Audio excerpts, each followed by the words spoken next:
Good morning from Kohima Nagaland. আমি যোৱাকালি আহিলোঁ হৰ্ণবিল ফেষ্টিভেল চাবলৈ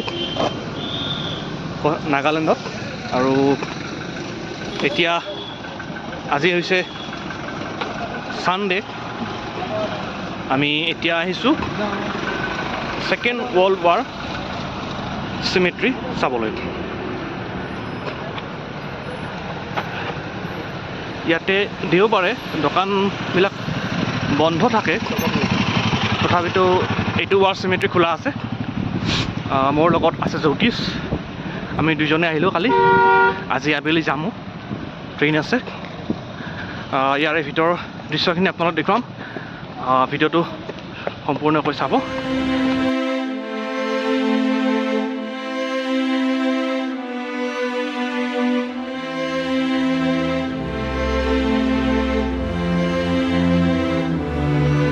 এইখনে হৈছে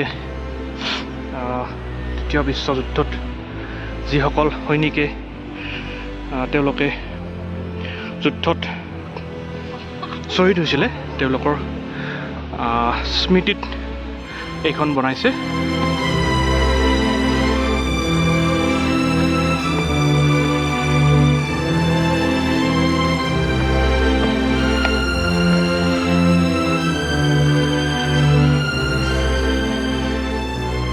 ইয়াতে যে লাইনবিলাক দেখিছে, এইবিলাক লাইনৰ এটা মহত্ব আছে। এইবোৰ লাইন হৈছে সেই সময়ৰে ৱৰ্ল্ড ৱাৰ সময়ত তেওঁলোকে টেনিছ কোৰ্ট হিচাপে ব্যৱহাৰ কৰিছিল বুলি মই ইয়াৰে স্থানীয় ব্যক্তি এজনৰ পৰা জানিব পাৰিছোঁ।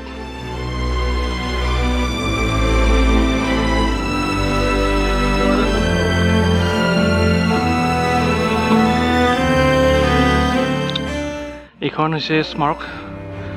আমি জানো যে ৱৰ্ল্ড ৱাৰ 1939 পৰা 1945 চনলৈকে চলিছিল, আৰু ইয়াতে সেইসকল বীৰ সৈনিকৰ নাম লিখা আছে।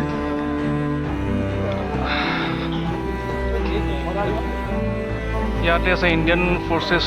আমি জানো যে ভাৰতীয় সৈনিকসকলে ব্ৰিটিছৰ হৈ ছেকেণ্ড ৱৰ্ল্ড ৱাৰত ভাগ লৈছিলে। নামবিলাক চাব, আৰু তেওঁলোকৰ ৰেংকবিলাকো আছে, তেওঁলোকৰ ডেজিগনেশ্যনবিলাক আছে। ইয়াতে আমাৰ অসমীয়া মানুহ আছে, হেণ্ডিক ৰাজবংশী আছে এইফালে।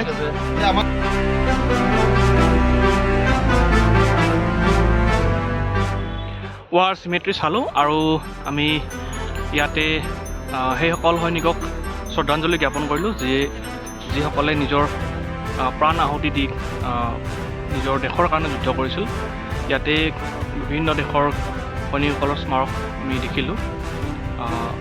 ইয়াতে আপোনালোকে জানে বহুতে বিভিন্ন দেশৰ, মানে কি ধৰক জাপানৰ আৰু আমেৰিকাৰ বিশেষকৈ, বা য'ত ফৰেইন কাউণ্ট্ৰিৰ সৈনিকসকলে ইয়াতে ছেকেণ্ড ৱৰ্ল্ড ৱাৰত এইখিনি ঠাইত, মানে নৰ্থ ইষ্টত যিখিনিয়ে প্ৰাণ আহুতি দিছিলে, তেওঁলোকৰ পৰিয়ালৰ মানুহ এতিয়াও ইয়াতে বছৰৰ মূৰত বা মাজে মাজে ইয়াতে তেওঁলোকৰ পৰিয়ালৰ মানুহ ইয়াতে শ্ৰদ্ধাঞ্জলি দিবলৈ আহে। আমি কেতিয়াবা নিউজত পাওঁ, সেইসকল মানুহে আজিও তেওঁলোকৰ ঘৰৰ মানুহক এতিয়াও তেওঁলোকে মনত পেলায়, আৰু সেইবাবে তেওঁলোকে মনত পেলাবলৈ ইয়াতে এইখিনি ঠাইত তেওঁলোকে আহে আৰু শ্ৰদ্ধাঞ্জলি দি যায়। তো ভাল লাগিল ইয়াতে আহি। আৰু আমি বিশেষকৈ মানুহবিলাকে যুদ্ধ নিবিচাৰে, সকলোৱে শান্তি বিচাৰে, কিন্তু যুদ্ধ কেতিয়াবা হৈ যায়, আৰু সেই যুদ্ধ ইমান ডাঙৰ পৰ্যায়ত যায় যে গোটেই বিশ্ব এই যুদ্ধত মানে সোমাই পৰে, আৰু তাৰ বাবে ৱৰ্ল্ড ৱাৰ হয়।